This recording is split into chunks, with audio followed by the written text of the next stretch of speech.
Hello and welcome to the Daily Millwall for Friday, the 6th of October 2023. In today's Millwall news, we start off with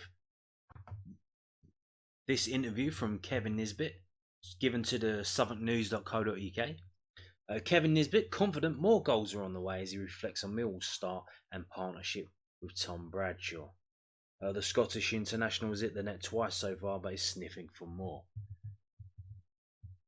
Kevin Nisbet is confident more goals will come as he continues to find his feet in English football. The Scottish striker hit the net in back-to-back games against Stoke City and Birmingham City, but has not registered in the 5 matches since, including Tuesday's 2-0 win at Plymouth Argyle. Goals in general have been hard to come by for Millwall during their up-and-down start to the season, with only third bottom Queen's Park Rangers and rock bottom Sheffield Wednesday scoring fewer after 10 games.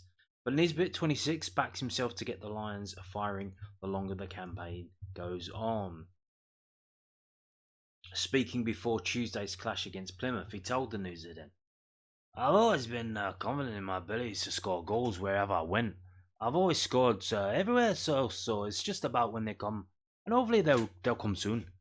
Obviously, I would like to score more goals and put a few better performances in, but all in all, it's been an okay start." Nisbet, who signed from Hibernian in June, recovered quickly to take part in the weekend defeat to Swansea City on Saturday. He had missed the previous game, a 0-0 draw with West Bromwich Albion after hurting his ankle in the 3-0 win over Rotherham United 2 weeks ago. The forward insists he's all patched up and raring to go. He said, "Oh, I'm feeling much better. Probably at the time in the way the video looked, it didn't look too great. But scans come back okay, and I was just basically ready to strap up and crack on." The bout of injuries that hit the squad last month had both seen Nisbet and his strike partner Tom Bradshaw miss matches, although Bradshaw could be back for the Hull City game tomorrow. The Knocks broke up a promising partnership that was beginning to develop between the pair, a relationship that Nisbet was enjoying. He said, "Oh, it's been good. I love playing with brothers. I think we work well together. Of course, he's just picked up a knock now, which hinders that a bit, but once he's back fit, it would be good to get on the park with him again. He's great for players like me and Zion. He creates a lot of space for us. He drags defenders about. He's just great to play with up top. I think once we probably click, it will be a good partnership going forward." Nisbet scored 39 goals and registered 12 assists in 101 games for Hibernian before arriving at the Den. And that is the last line. "But what have you done for us lately? 2 goals in 10 games. Not bad, but could be better." Moving on to, so I mentioned this yesterday, got confirmation, and I got a few things wrong yesterday. Obviously, it's a year on, so Romain Esse isn't in the England under-18s anymore. He's in the England under-19s, and they've actually got qualifying games, so games that actually matter. So here we go. So it's not 4 Millwall players, it's 6. It's 6. I assumed Tom Bradshaw being injured, he wouldn't get called up, and I completely forgot about Brook Norton-Cuffy. So here we go. This is from millwallfc.co.uk. After the embargo, they put it out. 6 Millwall players have been called up for international duty during October's break from Sky Bet Championship action. Tom Bradshaw, Kevin Nisbet, Edomu Maku, George Saville, Brook Norton-Cuffy, and Romain Esse will all represent their countries following the home fixture against Hull City this weekend. Bradshaw will have 2 home matches to contend with, as Wales face Gibraltar in a friendly before taking on Croatia in Euro 2024 qualifying, whilst Nisbet and Scotland's credentials in reaching next summer's tournament will be tested with 2 tough trips to Spain and France, although I believe the Spain game is a qualifier and the France game is a friendly. Emaku, meanwhile, has just the 1 fixture as Republic of Ireland under-21s take on Latvia in qualifying for the under-21 Euro Championship, with Saville and Northern Ireland and Slovenia at home in Euro 2024 qualifying, which obviously they're not going to do. They should call it Euro 2024 not qualifying, because they're not qualifying. Poor old Northern Ireland.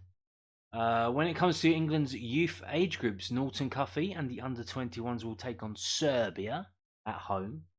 That's on Thursday the 12th, and Ukraine away. Where is that going to be, though? Is that going to be in Poland? In Euro under 21 qualifiers, with SA's under 19s facing Montenegro, Wales, and Austria in a camp in Podgorica. Podgorica. That is actually a qualifier. That is qualifying for a tournament next summer that will be held in Northern Ireland in July 2024. But there's a long way to go before then. So who plays when? Handily, they've gathered all the information here. Fair play to Wales for giving Gibraltar a friendly. Fair play for them.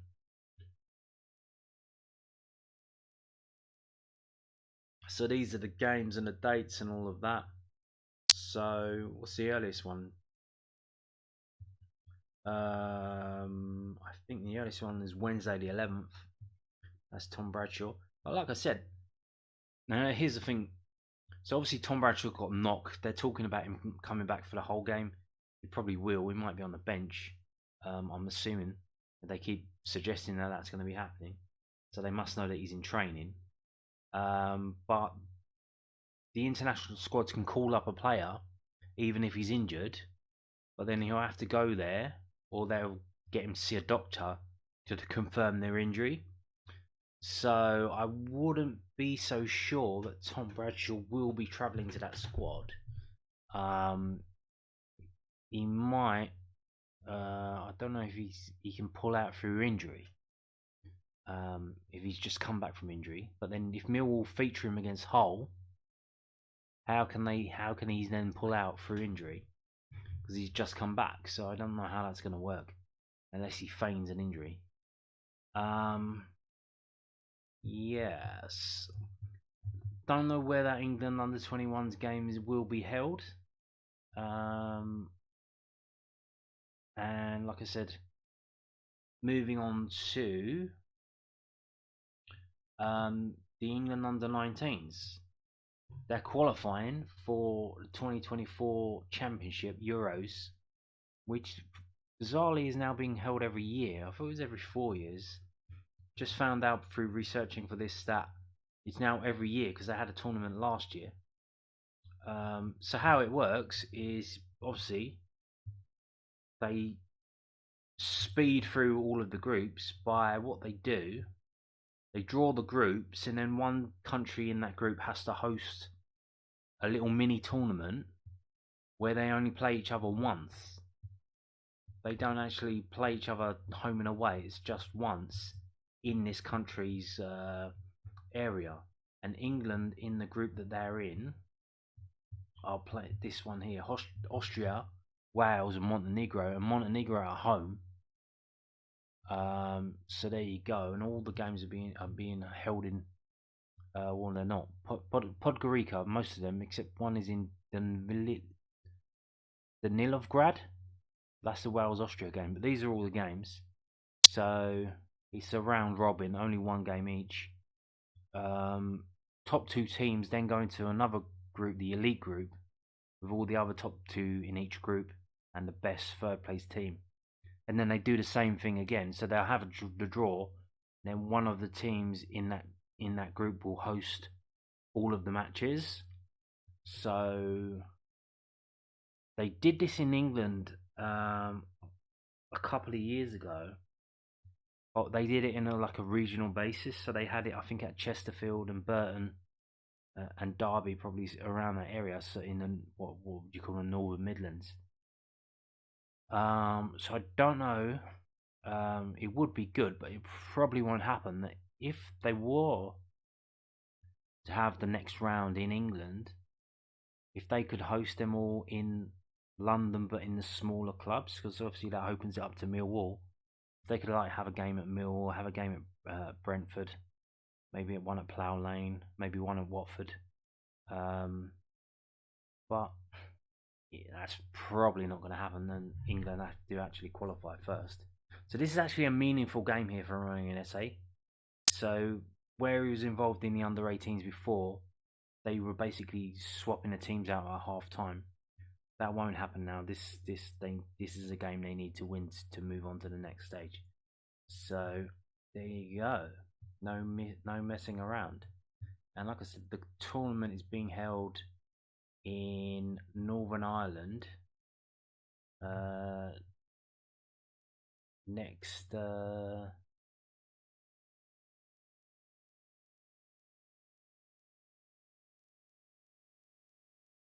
next summer in 2024. So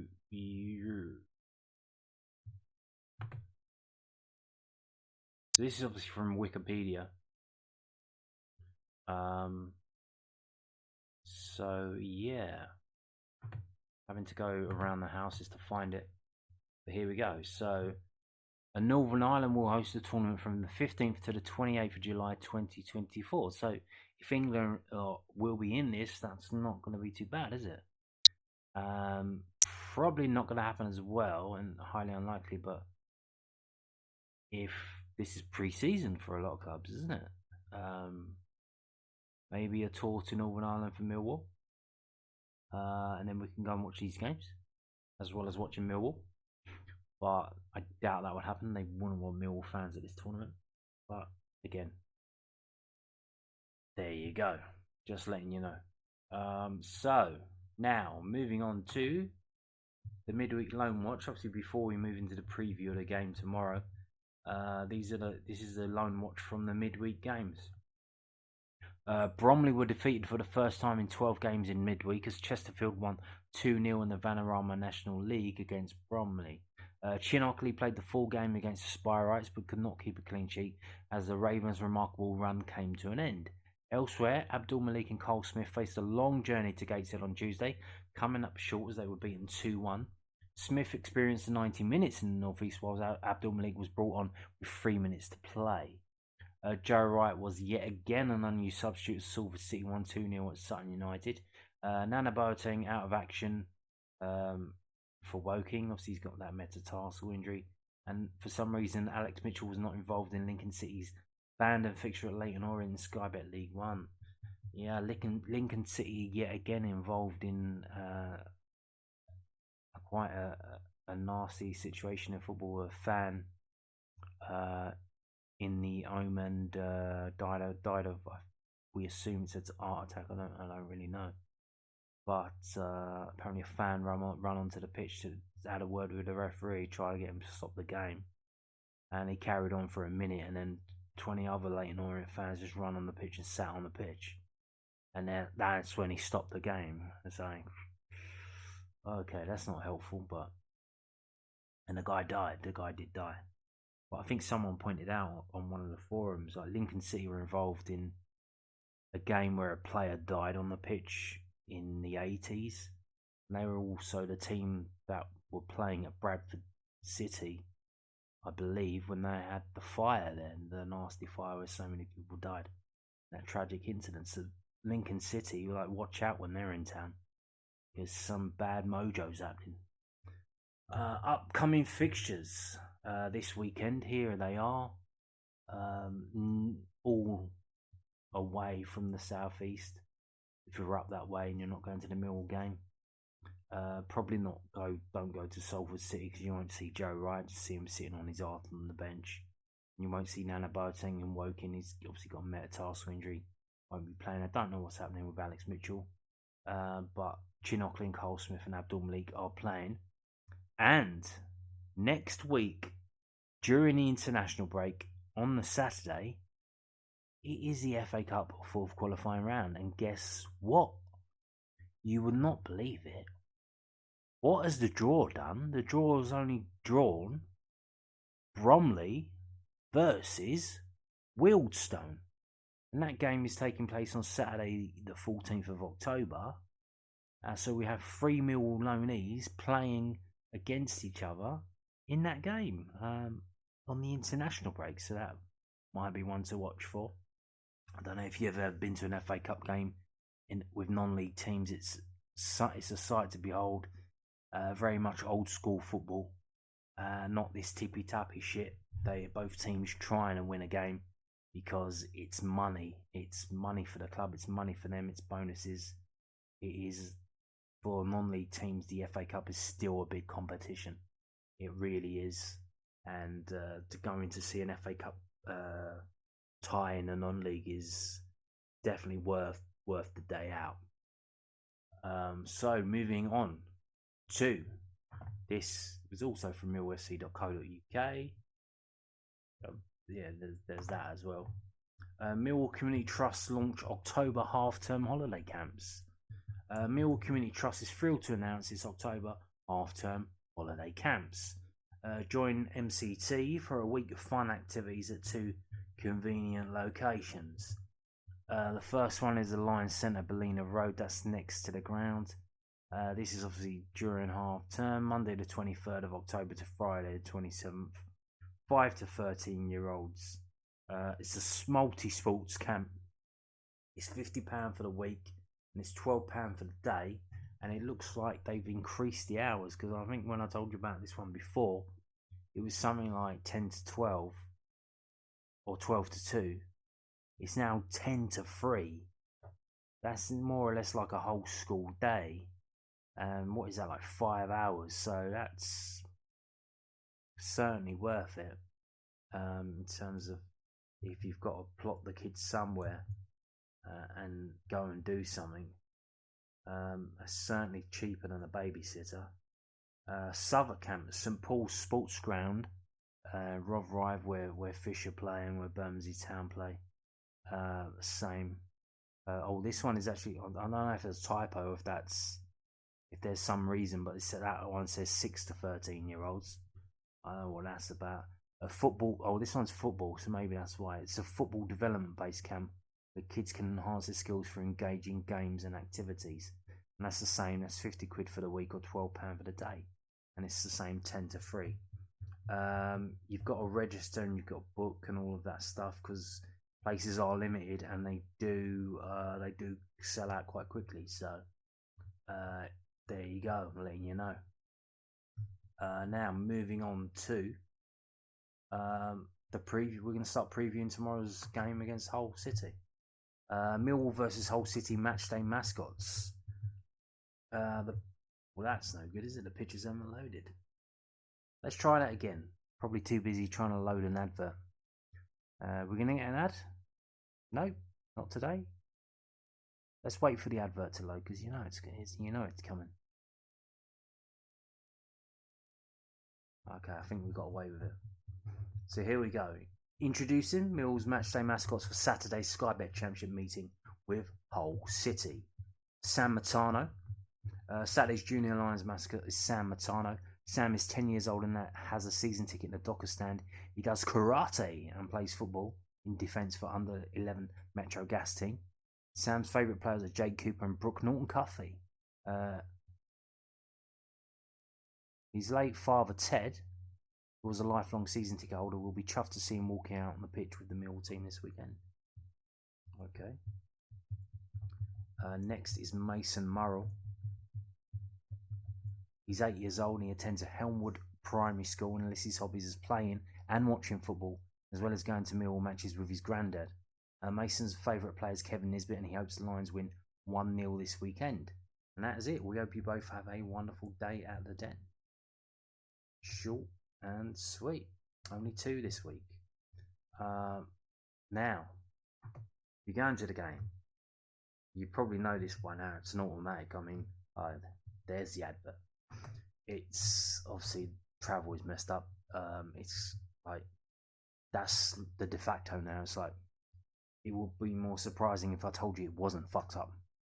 So Millwall Football Club regrets to inform supporters at South Bermondsey Station will once again be out of action this weekend. But this time it's for engineering works. It's not to do with strike action. That was the previous week. Engineering works between Peckham Rye and Streatham, St Reetham, ensuring that no trains will run between London Bridge and Beckenham Junction. Trains which usually run between London Bridge and East Croydon will only run between Streatham and East Croydon. Buses will replace trains between London Bridge and Streatham Common. Matchgoers are strongly advised to check their journeys before leaving. Nearby stations include Surrey Quays and London Bridge, from which the Jubilee line will be available to travel. There's obviously numerous bus routes as well. Not only that, but not mentioned here, someone said the southbound tunnel of the Blackwall tunnel is closed this weekend. So there you go. That's fun, isn't it? Fun and games as you try and trudge your way to the den to watch a Drudge game. So there you go. Now, so that's getting to the ground. Once you're here, what are you going to see? Well, here we go. This is from 11v11.com. This is the historical record of matches between Millwall and Hull City. And here we go. It is a sea, as you can see, is a sea of dubs. Dub. Sea of green. There are green W's up and down the page. This is a game that you can count the number of times we lost at home to Hull City on one hand. September 1963, September 1968, August 1986, February 2013, and that is it. Four in about, what is that? That's probably about 25 games. 4. So if you are a Millwall fan, you have every right to be expecting to go to this game and seeing Millwall win this game. Although, to be fair, there are quite a few draws in there as well, especially quite recently. The last game out, November 22, 0-0 draw. 2019 a 1-1 draw. Before that, 2 draws in a row. 2018 a 2-2 draw. 2017 a 0-0 draw. So it is a game that can be drawn. Quite a weird draws as well. 3-3 draw, 1990. Don't get many of them. 2-2s, 1984 and 2018. 5-1 win in 1962. 4-0 win in 1971. 5-0 win in 1985. 4-0 win in 2010. But like I said, this is a game that, as a Millwall fan, you should be going to this game and you should be expecting that the team will win this game. Looking at this, why would you not? Why would you not? So, moving on to this from WhoScored.com. So the last 6 games, we've won 2, drawn 4, lost 0. That might be a bit worrying. So Stoke haven't won in the last 6 games at the Den. That's a streak. And these kinds of streaks, as it goes on and gets bigger and bigger and bigger, the chance that it's going to end, the odds of that decrease. Because it's got to end sometime. How many games are they going to come to the Den without winning? 6, 7, 8, 10, 11, 15? At one point, the odds of it happening become a bit too high. Like it was possibly due to happen, like Mount Vesuvius exploding. You know it's going to happen sometime. So the last 6 games, we've only scored 7 goals. They've only scored 5. So it's a low scoring affair. Because in this thing, there's 2 0-0 draws. 5 yellow cards for us, 14 for them, and 2 red cards. Including 2 last year out and a couple of years ago as well. Kind of weird, but there you go. As we scroll down, you look at the table as it stands. This is, for some reason, it's set up on that. So overall, they won 4, drawn 4, only lost 2. And the 2 games they've lost was opening day and the last game that was away at Ipswich. So they lost on opening day, and they've lost their latest game, which was this midweek against away to Ipswich, which I would guess is probably the. Is that not their sort? No, it's not really, but it is like one of their closest games, no? Well, I guess they're kind of close to all the teams in Yorkshire more than they are to Ipswich, but it's not that far away. But that's the only two games they've lost. Is the one at the start of the season and the one just now. They've won and drawn all their other games. Whereas we, on the other hand, have won 4, drawn 2, lost 4. And they've scored 14 goals in 10 games. We've scored 9 in 10. So we're less than a goal a game. But we've conceded only 11. They've conceded 12. Now if we switch this to home and away. So we haven't drawn at home yet. So as I said before, with Hull not winning in 6 games in the trips to Millwall, we haven't drawn yet this season. How many games are we going to go before we draw? Is this the game? This is at home, so obviously we've drawn away, but how many games are we going to go at home before we draw? We're up to 5 now. Are we going to draw this game, or is it going to be 6, and then what's going to happen in the next game? So this is a streak that needs to end. In terms of away games, they haven't drawn. Well, this is a nailed-on draw then, isn't it? They haven't drawn this season away from home. We haven't drawn at home. They haven't drawn away from home. It looks like it's a nailed-on draw, doesn't it? I mean, it's got to be. But you never know, because here we go. If we go down and look at the latest results here, bit of symmetry. Millwall last time out lost 3-0. Before that, won 3-0. Before that, lost 3-0. Before that, won 1-0. Before that, lost 1-0. If we can keep a clean sheet, we can win the game. If we don't, we lose it, and we lose it quite heavily generally.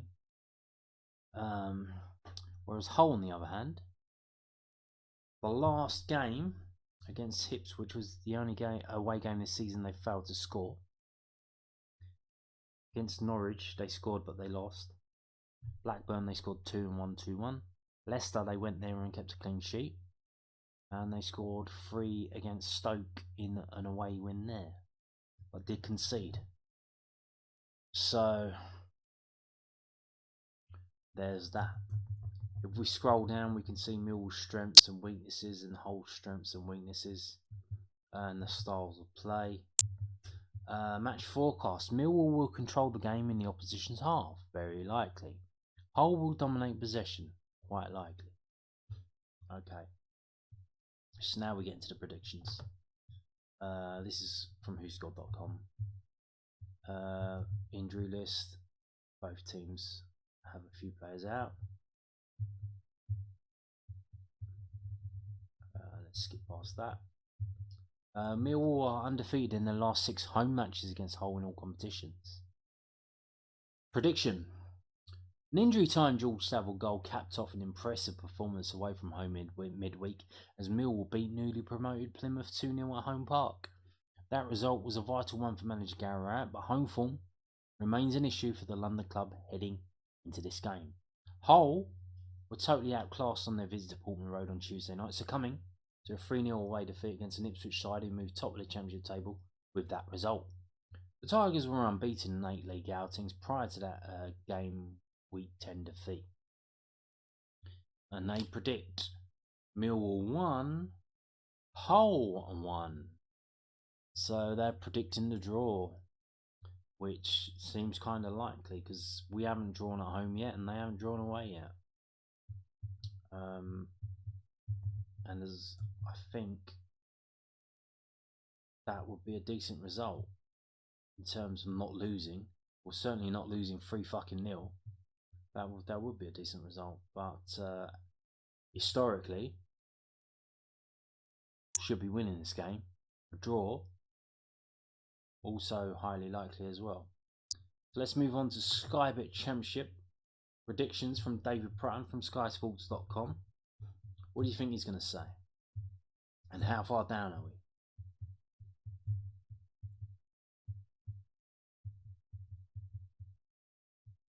So, where are we at?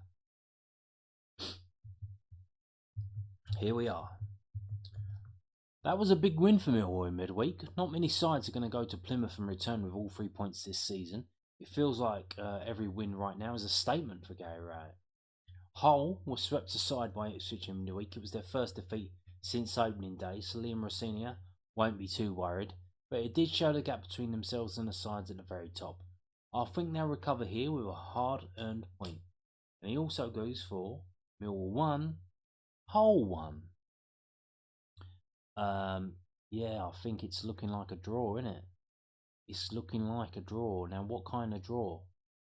A draw where we score first and then we try to defend and it doesn't work out and we end up conceding?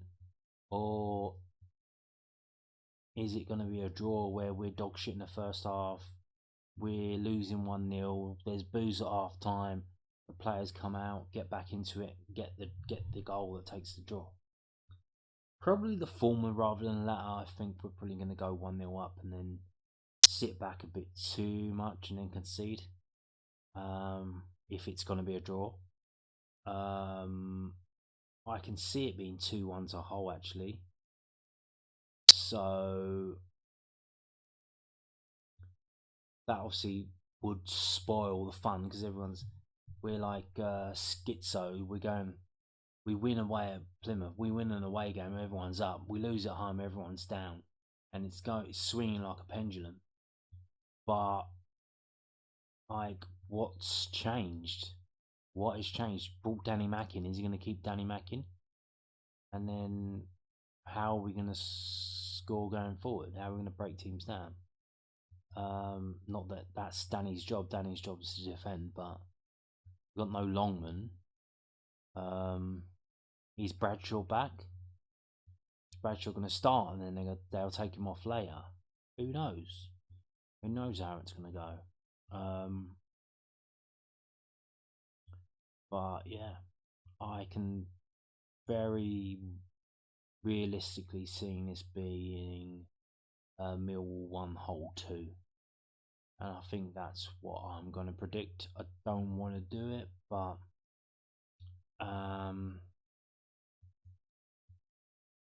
we need to find a way of playing at home. The way we played at Plymouth, that's great for playing in away games. We can't do that at home. You can't do that because the fans are going to get annoyed and pissed off and they're not going to back the team. They're not going to get up for that. They're not going to get in the game and give you the 12th man. And other teams will just... It's not going to help us. It's not going to help us playing like that. We need to find a different way of playing at home. So yeah, I think I'm going to go 2-1 defeat. And on that note, thank you for watching and goodbye.